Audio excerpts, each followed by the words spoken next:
2026 புத்தாண்டு ராசி பலன்.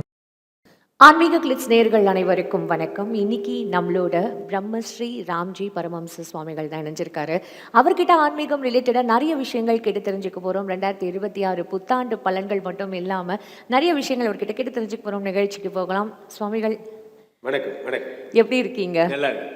ஓகே, இப்போது 2026 இந்த புத்தாண்டு நம்ம ஒரு பிரம்மாண்டமாக வரவேற்கணும். ஏன்னா 2025 நிறைய பேர் நிறைய விஷயங்கள் கடந்து வந்திருப்பாங்க. புத்தாண்டு பலன்கள் மட்டும் இல்லாமல் நிறைய பலன்கள் கேட்டு தெரிஞ்சுட்டு தான் வந்திருப்பாங்க.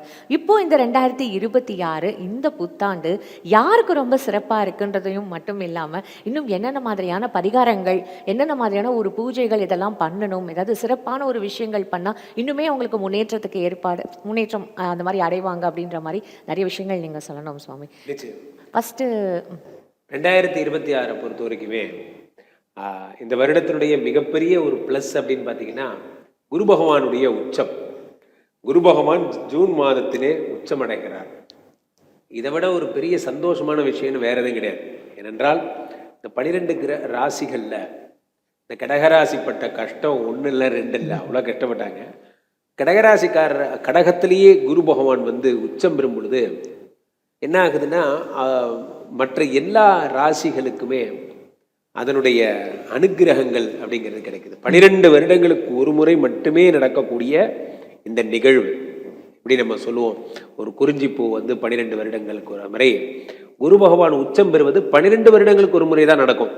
இதோட நீங்கள் வெயிட் பண்ணோம், அடுத்த 12 வருஷம் கழிச்சு 2038 தான் இதே மாதிரி ஒரு நேரம் என்பது வரும். ஸோ இந்த குரு பகவானுடைய உச்சத்தை நம்ம ஒரு வரியில் கடந்து போயிட முடியாது. நிறைய பேர் கல்யாணம் ஆக போகுது, நிறைய பேருக்கு புத்திரக்காரகன் அவருங்கிறதுனால குழந்தை கிடைக்க போகுது, நிறைய பேர் தங்கம் வாங்க போகிறாங்க. இருக்கிற இன்னைக்கு 1 கிராம் இருக்கிற விலையில சுவாமி தங்கம் விலை என்னன்றதை தெரிஞ்சுக்கிட்டு அப்புறம் தங்கம் பற்றி வாங்குறதை பற்றி சொல்லுங்க சுவாமி. ஆமாம், நிச்சயம். அதுதான் நடக்காததை சாதிச்சு கொடுத்தாதான் குரு. குருவுக்குன்னு ஒரு கெத்து இருக்குல்ல, நடக்கிறத சாதிக்கிறதுக்கு அப்புறம் இருக்கு குரு. எது நடக்காதோ அதை சாதிக்கிறது தான் குருவினுடைய ஒரு பெரிய ப்ளஸ். வகையில் நிறைய பேர் தங்கம் வாங்க போகிறாங்க, போன நிறைய விஷயங்கள் நடக்க போகுது. ஒவ்வொரு ராசிகளுக்கும் என்னென்ன அப்படிங்கிறது ராசி ரீதியாக நாம் பார்த்து விடலாம். கண்டிப்பாக சுவாமி. முதல்ல மேஷ ராசி. இப்போ இந்த மேஷ ராசி ஃபஸ்ட்டு 2.5, அதாவது இந்த 7.5 நாங்கள் ஃபஸ்ட்டு 2.5 எடுத்து ஸ்டெப் எடுத்து வைக்க போகிறாங்க. அப்படின்னும் போது இப்போது நிறைய பேர் இந்த ராசி பலன்கள்லாம் பார்த்துட்டு சும்மாவே நாங்கள் நல்லா இருப்போம், 7.5 வேறையா போ உனக்கு இப்படி தான் அப்படின்ற மாதிரி நிறைய விஷயங்கள் அவங்கள சொல்லி பயமுறுத்திட்டு இருப்பாங்கல்ல. இப்போ இப்படி தான் சுவாமி இருக்கும் இந்த மேஷராசிக்கு. 2026 மேஷராசிக்காரர்கள்லாம் நான் எடுத்தோன்னு ஒரு டேக்லைன் சொல்லிடுறேன், அதுலேருந்து அப்படி கண்டினியூ பண்ணிக்கலாம். ஒரு டேக்லைன் என்னன்னா கார் வாங்க போறீங்க, ஒரு டேக்லைன் என்னன்னா வீடு நிலம் போன்ற விஷயங்கள் வாங்க போறீங்க, உயர் கல்வி உயர் ப்ரமோஷன் கிடைக்க போகுது. இதான் ஃபர்ஸ்ட் டேக்லைன். சுவாமி 7.5 இருக்கட்டும். இப்போ இந்த எந்த ஒரு உடம்பில் மிக அற்புதமான ஒரு உறுப்புகள் எல்லாம் நம்ம ஸ்ட்ரென்த்தாக இருக்கமோ அதே உடம்புல தான் கொஞ்சம் நோயும் இருக்கு. நம்ம நோயை மட்டும் ஃபோக்கஸ் பண்ணால் இருக்கிற 99% ஆரோக்கியத்தை பார்க்க முடியாது. அந்த மாதிரி 7.5 இருந்துட்டு போதுங்க, பரவாயில்ல. மேஷராசிக்காரர்கள் கொடுத்து வைத்தவர்கள். காரணம் என்னன்னா அவர்களுக்கு இந்த குரு பகவான் இந்த சனி வந்தாலும் வந்துச்சு 7.5. ஸோ அந்த 7.5 சனிங்கிறது குருவினுடைய வீட்டுக்கு வந்தது அவங்க பண்ண ஒரு புண்ணியம். ஏன்னா குருவினுடைய வீட்டில் பெரும்பாலும் சனி பகவான் செயல்படுவது இல்லை. எந்த கிரகங்களும் குரு வீட்டுக்கு போனாவே கோயிலுக்கு போன மாதிரி புனிதமாயிடுவாங்க. அதனால அந்த தோஷம் இல்லை. Point number 1.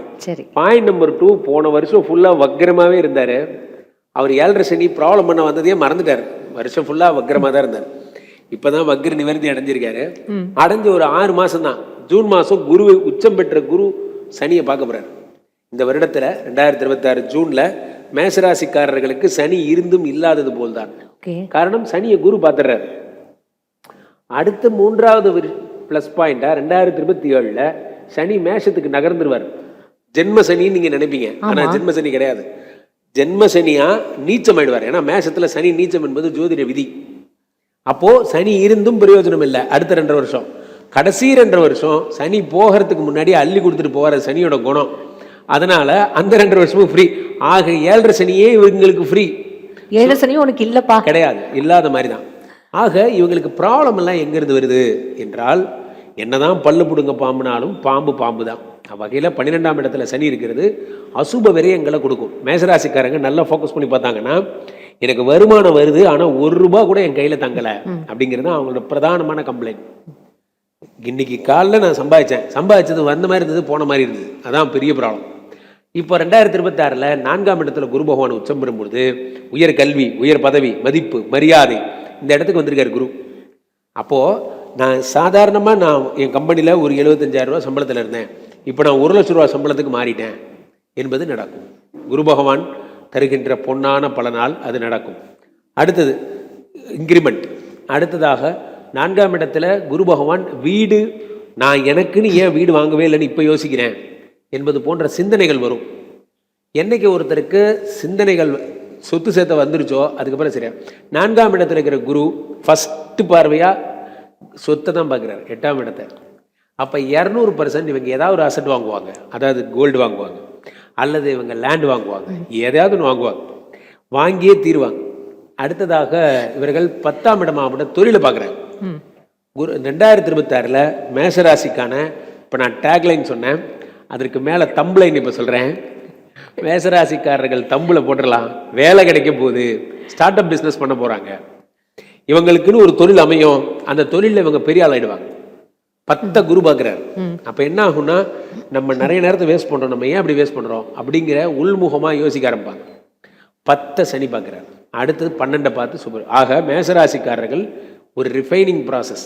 நான் ஏன் இத்தனை நாள் வேஸ்ட் பண்ணேன் யோசிப்பாங்க, நான் ஏன் இத்தனை நாள் சொத்து வாங்காமல் இருந்தேன் யோசிப்பாங்க, எனக்கு ஏன் இன்னும் பிஸ்னஸ் இல்லை என்று யோசிப்பாங்க. ஆக மேஷராசிக்காரர்கள் தன்னைத்தானே சீர்படுத்தி கொள்ளும் ஒரு வருடமாக இருக்கும். ரொம்ப சூப்பரான விஷயமே என்னென்னா, இவங்க லெவலில் பார்க்க போகிறாங்க. இத்தனை வருஷமா பார்க்காத ஒரு அதிசயத்தை ஏதாவது பார்க்க போறாங்களா சுவாமி? இது ஒரு புதையல் ஏதாவது கிடைச்சிடுமா சுவாமி? நீங்க சொல்றதை பார்த்து இப்ப மேஷராசிக்காரங்க எப்படி தெரியுமா இருப்பாங்க? ஆமாம், உண்மையிலேயே புதையல் கிடைச்சதும் கோல்டு இப்போ குரு வந்ததும் புதையல் கிடைச்சதும் ஒன்று தான். ஏதாவது உங்களுக்கு ஒரு 10 பிளெஸிங் நான் தரேன்னு சொல்கிறதும் ஒன்று தான். உங்கள் லைஃப்பில் இந்த கிரேட்லேருந்து இந்த கிரேடுக்கு மாற்றிடுறேன்னு சொல்கிறதும் ஒன்று தான். ஏன்னா இந்த கிரேடுக்கு நீங்கள் போயிட்டீங்கன்னா அதுக்கப்புறம் அந்த கிரேடுடைய பெனிஃபிட்ஸ் எல்லாம் அதுவாக வந்துடும். லைக் உங்கள் சாதாரண ஒரு ஏடிஎம் கார்டு நீங்கள் இருந்த இந்த பிளானை மாற்றி நீங்கள் விஐபி கார்டு வர்றதுக்கும் இதுக்கும் ஒன்று எல்லாம் ஒன்று தான். ஆட்டோமேட்டிக்காக அது பெனிஃபிட்ஸ்லாம் வந்துடும். அப்போ மேஷராசிக்காரர்கள் நீங்கள் நார்மல் பிளானில் இருந்து நீங்கள் விஐபி பிளானுக்கு போக போகிறீங்க. ஓகே, அதான் குரு பகவான் தருகின்ற பொன்னான பலன். குரு பார்ப்பின் 7 சனியாவது மண்ணாங்கட்டி சனியாவது அதெல்லாம் ஒன்றும் பண்ணாது சுவாமி. உண்மையாகவே மேஷராசிக்காரங்களில் இந்த 7.5 பார்த்து எவ்வளோ பயந்துருப்பாங்கன்னு உங்களுக்கே தெரியும் சுவாமி. அவங்க யூடியூப் ஓப்பன் பண்ணாலே இல்லை, இந்த ஜோதிடர்கள் மேஷராசிக்கு என்ன சொல்கிறாங்க அப்படின்னு பார்க்குறவங்கள நான் நிறைய பேரை பார்த்துருக்கேன் சுவாமி. ஸோ உண்மையாகவே இது ஒரு பெரிய ரிலீஃபாக இருக்குன்றதை நான் நம்புறேன். சனி வச்சு நிறைய பேர் பூச்சாண்டி காட்டுறாங்க. சனி வருதாலே ப்ராப்ளம்.